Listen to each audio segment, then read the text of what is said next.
bruit de chaise, bruit de chaise qui recule. Non mais Thomas, dis-moi que je rêve. Dis-moi que j'ai halluciné ou que je suis passée dans une dimension parallèle sans m'en rendre compte. Je reviens du centre commercial là, j'avais juste besoin d'un mascara, tu vois, le truc basique. Je rentre chez Sephora et c'était la guerre civile, littéralement. Laisse-moi deviner, t'as croisé une horde de Sephora Kids, c'est ça? Des Sephora Kids, mais c'est un euphémisme, c'était une invasion. Je te jure, je me suis sentie vieille, mais genre fossilisée. Il y avait ces petites filles, elles ne devaient pas avoir plus de 9 ou 10 ans, hein, pas plus haut que ça, bruit de mains qui tapent la table, qui couraient partout en hurlant. Et le pire, elles ne cherchaient pas du baume à lèvres à la fraise ou des paillettes pour jouer. Non, non, elles étaient au rayon Drunk Elephant et Glow Recipe, en train de se battre pour des crèmes anti-rides. Anti-rides, Thomas, à 10 ans. Ouais, c'est le phénomène du moment. C'est complètement dingue, mais c'est massif. Les employés de Sephora aux États-Unis et même ici en France commencent à témoigner sur TikTok. Ils sont au bout du rouleau. Les rayons sont saccagés. Mais saccagé, le mot est faible. J'ai vu une gamine, haut comme 3 pommes, prendre un testeur de crème hydratante à 60 balles et commencer à faire ce qu'elles appellent des smoothies. Elle mélangeait du sérum bronzant, de la crème, des huiles, direct sur le pot du testeur, avec ses doigts pleins de, de microbes d'école primaire. Et elle appliquait ça sur son visage avec un sérieux, comme si elle jouait sa vie.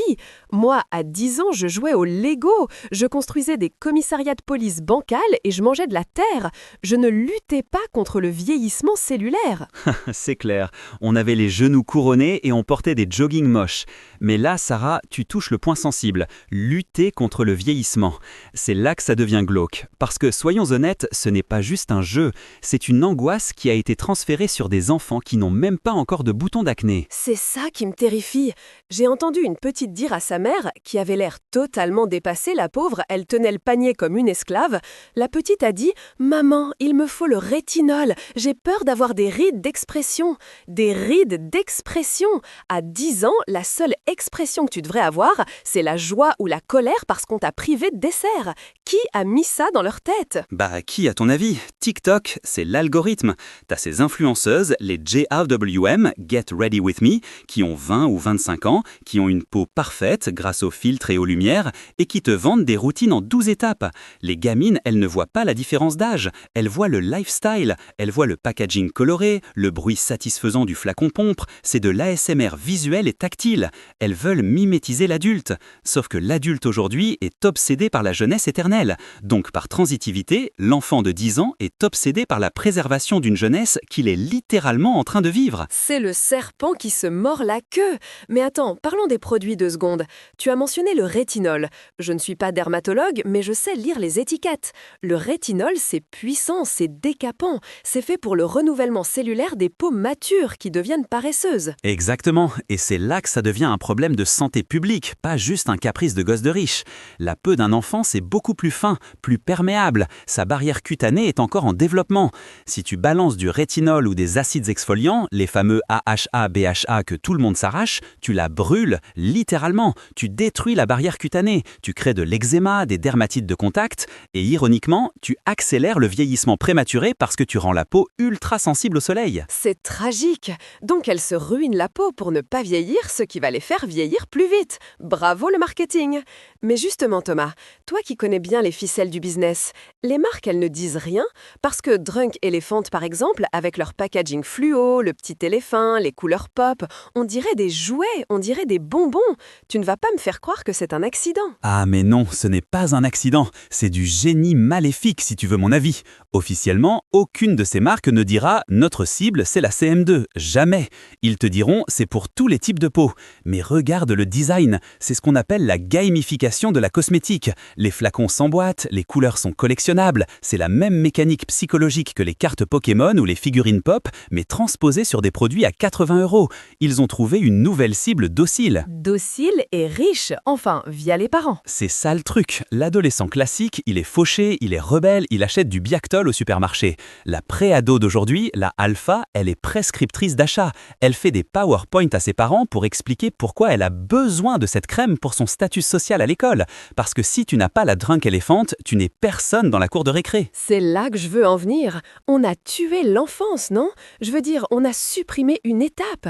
Avant, il y avait l'enfance, puis cette phase horrible, gênante qu'on appelait la préadolescence ou l'adolescence ingrate. Tu sais, le moment où tu as un appareil dentaire, les cheveux gras, tu te cherches, tu mets du crayon bleu électrique mal taillé. Oh mon Dieu, le crayon bleu électrique, je m'en souviens. Et le gel effet béton pour les garçons. Voilà, c'était moche, mais c'était nécessaire. C'était la chrysalide. C'était le moment où on avait le droit d'être en travaux. Aujourd'hui, on a l'impression que cette phase a disparu. Elle passe de la poupée Barbie à la femme fatale de 25 ans. Il n'y a plus de transition. Elles veulent être esthétiques tout de suite. C'est la mort de la phase ingrate, ouais. C'est une analyse sociologique super intéressante. Il y a une pression à la performance qui est descendue d'un cran générationnel. Avant, la pression de l'apparence, ça commençait vers 15-16 ans. Maintenant, c'est 9 ans. Et c'est terrifiant parce que ça veut dire que leur valeur personnelle, dès le primaire, est indexée sur leur skincare routine et leur capacité à ressembler à une influenceuse de Los Angeles. Et les parents dans tout ça? Parce que, pardon, mais une crème à 80 €, ça ne s'achète pas avec l'argent de la petite souris. Il y a bien quelqu'un qui sort la carte bleue. C'est compliqué pour les parents, vraiment. On peut les blâmer et dire qu'ils sont des missionnaires, qu'ils achètent la paix sociale, et c'est vrai en partie. Mais il y a aussi une pression folle. Quand ta fille rentre de l'école en pleurant parce qu'elle est la seule, et tu sais comment sont les gosses, la seule à ne pas avoir le truc à la mode, tu craques. Sauf qu'avant, le truc à la mode, c'était un Tamagotchi ou des billes, ça coûtait 10 balles. Là, l'objet transitionnel, c'est un produit de luxe. Les marques de luxe ont réussi à faire de leurs produits des jouets. C'est le hold-up du siècle. Je trouve ça d'une tristesse. J'ai vu une vidéo l'autre jour, une petite fille qui faisait son haul Sephora, donc elle montrait ses achats, et elle disait « J'ai pris ce sérum parce que l'emballage est rose, mais je ne sais pas à quoi ça sert. » Et dans les commentaires, des adultes lui disaient « Attention ma puce, c'est de l'acide glycolique, ne mets pas ça !» Mais c'est trop tard, le produit est acheté. Tu sais ce qui me frappe aussi, c'est l'absence de jeu, le vrai jeu. Quand tu regardes ces vidéos, elle ne joue pas, elle performe, elle se regarde dans le retour caméra du téléphone, elle vérifie leur angle. À 10 ans, tu ne devrais pas savoir quel est ton bon profil. Tu devrais avoir de la boue sous les ongles et des égratignures. On leur vole cette insouciance. On les transforme en mini-consommatrices anxieuses. C'est exactement ça, des mini-consommatrices anxieuses. Et tu sais, en sortant du magasin, après avoir vu ce carnage, j'ai croisé une gamine qui sortait avec son petit sac rayé noir et blanc, le trophée à la main. Elle avait l'air tellement fière. Et juste à côté, il y avait un magasin de jouets, vide, personne. Ça m'a glacé le sang. On est en train de créer une génération qui aura peur de vieillir avant même d'avoir grandi. C'est une dystopie capitaliste en temps réel. Et le pire, c'est que les marques s'en frottent les mains. Regarde, maintenant ils sortent des gammes Baby ou Teen qui sont juste des versions édulcies mais toujours hors de prix. Ils ont compris le filon. Tant qu'on ne mettra pas des régulations ou que les parents ne feront pas un reset collectif, ça va continuer. Un reset collectif? J'aimerais bien voir ça. Désolée chérie, pas de sérum anti-âge pour Noël. Tiens, voici une corde à sauter. Tu rigoles, mais c'est peut-être la solution. La rébellion ultime aujourd'hui, ce n'est pas d'avoir le dernier iPhone ou la dernière crème, c'est d'être un enfant, juste un enfant. Ouais, laisser les enfants être moches, sales et heureux. C'est un beau programme politique, ça, non? Je vote pour. En attendant, je vais aller mettre ma crème hydratante, parce que moi, j'ai 35 ans et j'en ai vraiment besoin. Allez, file, et cache tes produits. On sait jamais, une gamine de 10 ans pourrait débarquer chez toi pour te les piquer. C'est noté. À la semaine prochaine, Sarah. Salut Thomas. Et s'il vous plaît les parents, achetez-leur des Lego.